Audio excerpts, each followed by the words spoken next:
जिल्ह्यात वयस्कर आजी आजोबांना मोटारसायकलवरून घरी सोडण्याचा आमिष दाखवून लुटणाऱ्या सराईत गुन्हेगाराला स्थानिक गुन्हा अन्वेषण शाखेने बेड्या ठोकल्या आहेत. मारुती बयाजी कोटे वय वर्ष 47 राहणार हुलजंती तालुका मंगळवेढा याला कुपवाडमधील चाणक्य चौक परिसरातून ताब्यात घेण्यात आला. बेळंकी येथे आरोपीने एका वयस्कर महिलेला आपण पुजारी असल्याचं सांगत बाळू मामाचं दर्शन करून घरी सोडतो असं सांगितलं. त्यानंतर तिला निर्जन ठिकाणी नेऊन बोलण्यात गुंतवून तिच्या गळ्यातील सोन्याची बोरमाळ हिसडा मारून लंपास केली. याच पद्धतीने जत, कवठे महांकाळ आणि आटपाडी तालुक्यातील विविध गावांमध्ये आरोपीने वयस्कर नागरिकांना लक्ष्य केल्याचं तपासात समोर आलं. पोलिसांच्या माहितीनुसार आरोपी वयस्कर व्यक्तींना मोटारसायकलवरून सोडण्याच्या बहाण्याने निर्जन ठिकाणी नेत असे. त्यानंतर दारू पाजून त्यांच्याकडील दागिने लुटल्याचं तपासात निष्पन्न झालं.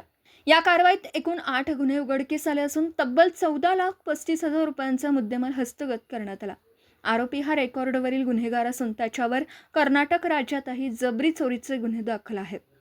पोलीस अधीक्षक तुषार दोशी, अपर पोलीस अधीक्षक कल्पना बारवकर यांच्या मार्गदर्शनाखाली पोलीस निरीक्षक संजीव झाडे, सहाय्यक पोलीस निरीक्षक प्रशांत निशानदार आणि त्यांच्या पथकाने ही कारवाई केली.